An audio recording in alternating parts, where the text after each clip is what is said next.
What's up, virtual friends? It is Minimal Muse here, back with another video, and today we are going to talk about credit cards. Yes, that little piece of plastic that pretty much every American has in their wallet, and it's just seen as normal to have 5, 10, 15, even 20 active credit cards. That's America, right? And if you have maybe $10,000 of credit card debt, that's average, you're doing fine, right? Because actually, it's less than average. The average American has $70,000. Let me say that again, $70,000 of consumer debt. That's consumer debt. That's not counting mortgages or student loans, which puts the number way even higher. $70,000, that's crazy. And who's paying that off on a regular basis? Who is getting out of that debt any side of 10, 15, 20 years or their whole lifetime? It's crazy. People just consider it normal to have, several $100s worth of credit card bills every month and feel completely trapped by that and just make the minimum payments because that's all they can afford to do and just never get out. So it's slavery. Don't kid yourself. Having a credit card and getting into debt and having that mindset of, I'll just, pay it off someday. People aren't paying off. Well, not everyone, but let's be real. Who do you know that is an adult in America that's actually debt-free? I'll tell you one person, and that's me. Hi. We're going to talk about debt-free life today. Let me just get into it by saying I have never had a credit card. I currently, of course, do not have one, and I will never have a credit card. Let me say that again. I do not have a credit card right now. I have never had a credit card, and I don't care what kind of points or magical unicorn fart benefit you throw at me from getting one. Hold a gun to my head, I will not get one. Why? Because it is fake money. It is not real. You are spending money that doesn't exist. You are digging yourself in a hole. And if you kid yourself and think that, I'll just pay it off at the end of the month, well, unless you're one of the 0.01% outliers that actually do that, you're going to get in trouble. And then you're going to get another credit card to try and get yourself out of that trouble, but you are just multiplying your trouble. So rewind a little bit back to my no credit card journey. It wasn't necessarily, a mistake or happenstance. It was very intentional. Back in when I was in college, you are 18 now, you start getting all the little letters from your bank or Visa or Discover or, Bank of America saying, here's the shiny piece of plastic. We're giving you an introductory low APR. This will make all your problems go away. Now you can go to parties and buy dresses and go to Mexico with your friends and just pay it off later, right? That's a good system. As foolish as it sounds, and I'm being kind of facetious, people buy into that, and you are probably one of them. Now, I'm not saying you're a bad person or you're dumb. It's just really easy to follow the norm of what society, American, Western society says. You're an adult, so you need to build your credit. And they market it to you like it's a smart thing to do to get into debt. Because let's talk about what the credit score is. A credit score does not mean you are good with money. It does not mean you don't have debt. Actually, the really crazy thing that people don't even think about is the more debt you get into, and then just manage it, the higher your credit score is. So in order to have that perfect mythical rainbows and butterflies 800 credit score that people think means you're like an adult that's doing well in life, it means you have to take on an exorbitant amount of debt and then just be paying it, meaning paying the minimum monthly payments. But who pays off their debt paying the minimum monthly payments? No one, because there's interest. So when you are looking, if you're of the mindset, which you probably are because your parents told you and their parents told them, and you got to build your credit as an adult, a functioning adult in the world, you will only get a higher credit score by taking on more debt and then just paying it. If you can manage to make those monthly payments, but most people don't. So that's why most people actually have shit credit. I will tell you, my credit score is a big fat 0. Why? Because you have to have debt to have a credit score. So before you think you're screwed, how can you do anything in life with a 0 credit? Here's why zero credit is awesome. It means you are debt-free, and it means you are a responsible adult. Cash is king. Zero credit does not mean I have no job and I'm homeless and I have nothing in my bank account. I have a lot in my bank account. It's called savings, which is real money, stuff you can do stuff with, and you spend it and no one charges you interest to try and recoup that. How do you do that? Live within your means, work a job, and then don't go out drinking with your friends every night. Don't go to restaurants all the time, even though I actually do because I'm a terrible cook and I like to eat out, but I know how to budget and I don't spend money on other stupid crap. Maybe you don't need that brand new iPhone. Maybe you don't need to go to that movie for the second time or take a trip, or let's be real, the biggest thing people are blowing money on is fashion and technology. Now, I'm not anti-technology because I'm sitting here on an iPhone and making a video for you, but you don't need to have the latest and greatest gadget that comes out. You need a basic phone, probably a basic laptop. I actually don't even really have a functioning laptop, and that's it.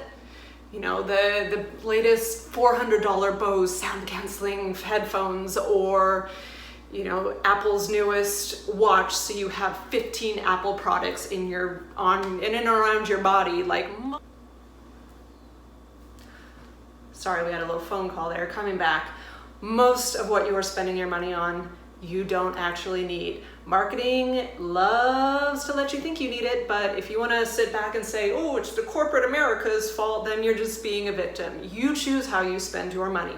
It is up to you to see a commercial or an advertisement on the internet of the latest fashion trend and say, oh, I need that, I have to have that. Or you can be like, wait, actually, I don't need that. Do I need a 200th pair of pants? Do I need that 40th dress? Does Amazon Prime need to be coming to my house multiple times a day, every day with crap that I bought? Probably not. So, rewinding back to the zero credit, people think that you can't do anything without credit. That's a lie. There are ways to build your credit, and because once you pay off your debt, your history doesn't go away. So how did I get a credit history with zero credit? Well, prior to that, I had leased 2 cars. That shows up on your record. If you're paying it on time, that is technically debt, and it shows that you can pay it and manage it. I had student loans through my university and paid those off. That'll be a whole separate video on paying off student loans because I know that's not really happening too much in the world, but that's another can of worms. And then I also bought a car and financed it for 5 years, but paid it off in less than 2. That's another video too. So all of that shows excellent credit history. Also, you have the option, if you're renting an apartment, you can release that information to credit kind of brokers showing, hey, I've got this rent, I pay it every month, I'm a good credit, citizen. So I actually just paid off my student loans pretty recently. And when I went to lease an apartment this last fall, it showed up that I have zero credit. They actually called me because it's so rare. The leasing agent who checks people's credit for a living said, I've never seen this before. You have zero credit. I don't even know what that means. But he looked into it and looked at my credit history, which he's, said, looking at all these lines of credit, you should have a pretty darn near perfect score, but it's 0. So I actually had to explain to him, that's because I have no debt. I am a grown woman living in America that is debt-free. I'm kind of a unicorn. Now, it's not because some magical trust fund came my way or inheritance or I won the lottery. It was just choices you can start making now. And I made those choices back when I was in college, full circle here, and got all those fancy letters saying, here's, this pre-approved card when I'm 18 and don't have a job yet and living in a dorm room. And luckily my higher consciousness said, well, this is stupid. And the minimalist in me is like, well, I have a debit card. I don't want 2 cards. And luckily that worked to my advantage. And as I kept going through my career, I, still to this day, always get those things in the mail, throw them out. When you go shopping and Macy's or Victoria's Secret or Target is like, here's this card, you get savings. You are being tricked. Let me say that again. Even if it's air miles and you get, oh, Southwest will give you all these magical points, or Amex, whoever, to travel across the world. Okay, yes, that's a measurable benefit, but at what cost? What you don't realize what's happening psychologically, and I went to business marketing school, so I know all the tricks in the book. You will be spending so much more than you would with the justification running in your head of, oh, my points. I'll just swipe my card here. I'll swipe this, because I'm going to get a free trip to Hawaii. And maybe you do get a free trip to Hawaii, but it's no different than when you're gambling in Vegas and maybe you won $300 and you're like, woo! But how much did you spend in blackjack to get to that point? You probably spent $500 or $1,000. So you're really not getting things for free, because the amount of money and that you spend to get these points is more than you would. And you can say, oh, but it's for gas and groceries, and yes, we all need those things, but take a look at your expenses, track your bank account, look at what is really essential: food, gas. That's really it. Now, unless someone robbed your house and took your entire wardrobe, you don't need new clothes. Sometimes socks get disgusting, or underwear, sure, buy those, but those aren't expensive. But look at what you are spending your money on a daily basis and see how much of it is actually essential. It's probably not. So right now, in all of this COVID craziness, and you're probably, chances are you're without some or maybe all of your income, you might be really tempted to plastic up, arm your wallet with more plastic because, no, I have to. And if you're a family with kids and you're completely out of money and that plastic is a matter of feeding your kids or not, fine. That's survival, sure. But if you are not in that situation, get creative and humble out. I actually happened to save $30,000 in 2 years working low-paying jobs, working in a restaurant and teaching. That's another video too. But again, to save money doesn't mean you have to be in this, Wall Street banker position. It just means making better choices. And so I urge you right now, as yes, the economy is collapsing. Yes, things are really, really uncertain, but rather than just go into more debt that will be harder and harder and harder to pull yourself out of, exercise some restraint. Again, if you're in an emergency situation and it's a matter of feeding kids, then yes. But if you are not, this is a great time to retool your habits and retool how you spend your money and empower yourself with the decision to not go into more debt.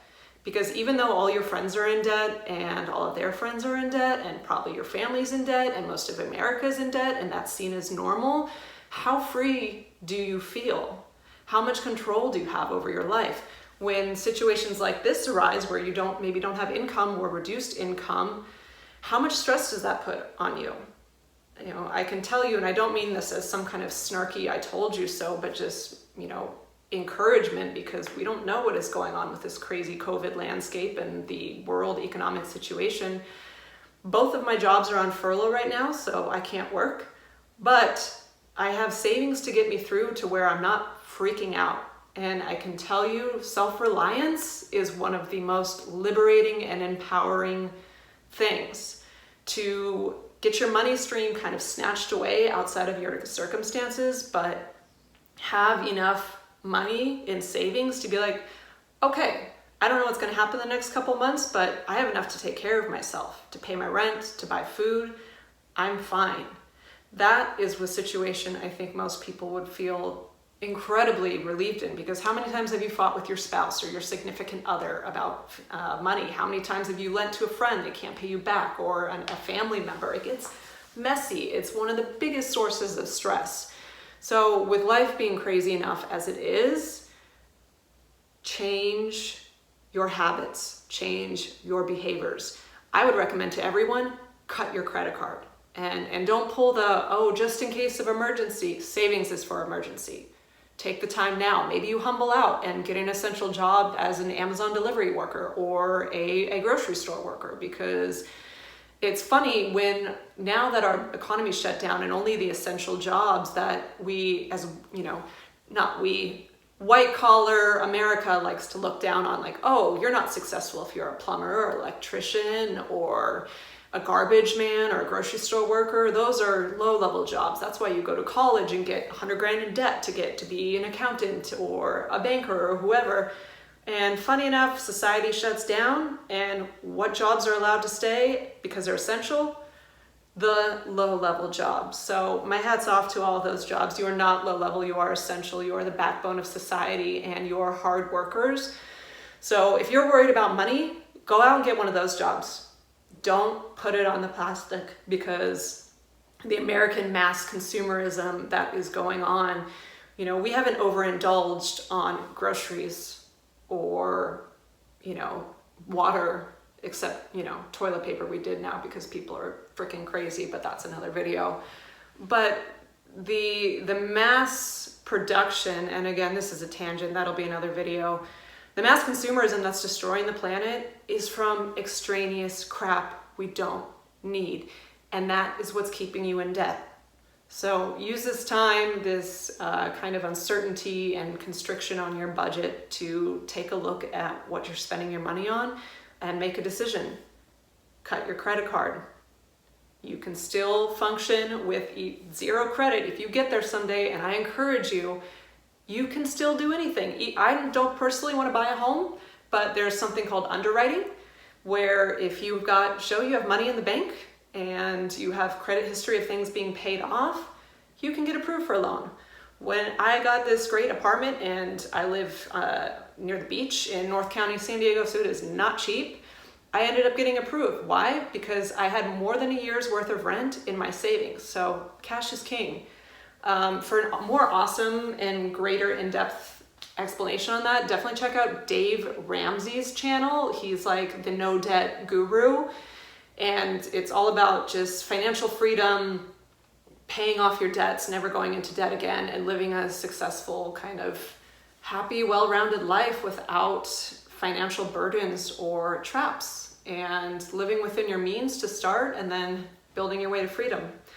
So that's my rant for today. Hopefully some of you found that maybe a little helpful or inspiring.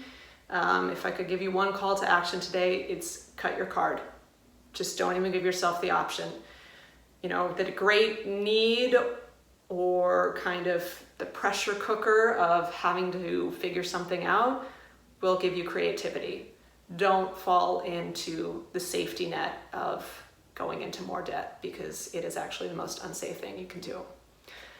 Thanks for watching, virtual friends, and I will see you again soon for another video.